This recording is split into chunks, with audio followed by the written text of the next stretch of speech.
AP స్టేట్లో ఇప్పుడు చంద్రబాబు, లోకేష్ వీళ్ళిద్దరు చేసే పనులు ఎట్లున్నాయంటే తాను చేస్తే సంసారం, వేరే వాళ్ళు చేస్తే వ్యభిచారం అనే విధంగా ఉంది. ఎందుకంటే ఏపీ స్టేట్లో ఎక్కడ విద్యార్థులకు జరిగినటువంటి అవమానాలు అయితేనేమి, వాళ్ళకు స్కాలర్షిప్లు ఇవ్వకుండా పోవడానికి కారణమైతేనేమి, ఫీజు రియంబర్స్మెంట్ కూడా ఇవ్వకుండా పోవడానికి కారణమైతేనేమి, వీటన్నిటిపైన ఈరోజు విద్యార్థులు ధర్నా చేస్తూ ఉంటే మీరు ఏం చేస్తున్నారు? అదే జగన్మోహన్ రెడ్డి గారి టైంలో 5 సంవత్సరాలు ఆయన పరిపాలన చేసిన ఏ రోజు విద్యార్థులు రోడ్డుపైకి ఎక్కిన దాఖలాలు లేవు.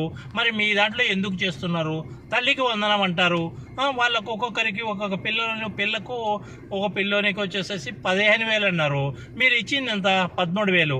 ఎందుకు అట్లా ఇచ్చారు? మిగతా 2,000 మీ అబ్బా జోబు లేకపోయాయా, లేకుంటే మీ డాడీ జోబు లేకపోయాయా, లేకుంటే నీ జోబు లేకొచ్చాయా ఈ 2,000? ఆ రోజు జగన్మోహన్ రెడ్డి గారి గురించి విమర్శించారు, ఈరోజు 2,000 మీరేం చేశారని ప్రజలు అడుగుతున్నారు. దానికి సమాధానం మీరు చెప్పాల్సి వచ్చింది. లోకేష్, చేత కాకుంటే మీరు ఇమీడియట్లీ రాజీనామా చేసి ఇక్కడి నుంచి వెళ్ళిపోవాలి. విద్యార్థులు అయితేనేమి ఎక్కడ చూడు పేద ప్రజలు ఎంత ఇబ్బంది పెడతారంటే అంత ఇబ్బంది పెడుతున్నారు. స్కాలర్షిప్లు ఇవ్వరు, 50 ఏళ్ళకు పెన్షన్ అన్నారు, అది ఇవ్వరు.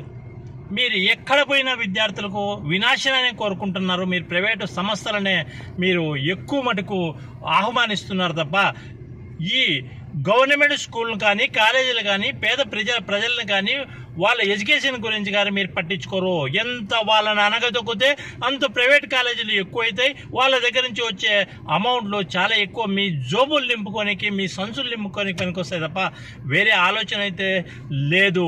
బాబు గారు, ఇప్పటికైనా మీరైనా సిగ్గు, శరం, నీతి, నిజాయితీ నీలో ఉంటే వెనకమ్మడి నీవు విద్యాశాఖ మంత్రిని లోకేష్ను రిజైన్ చేయాలి.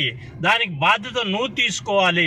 తీసుకొని ఇమ్మీడియట్లీ నువ్వు స్టూడెంట్స్ దగ్గరపై క్షమాపణ చెప్పాలి. ఈ స్టూడెంట్స్, ఏపీలో ఉన్నటువంటి స్టూడెంట్స్కు మీరు క్షమాపణ ఖచ్చితంగా చెప్పాల్సిన టైం ఆసన్నమైంది.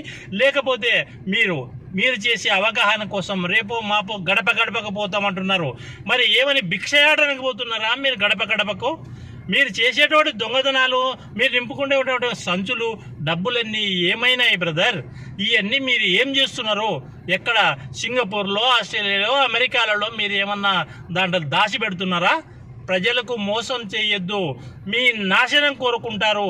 అతి త్వరలో మీరు నాశనం అయిపోతారు. Thank you.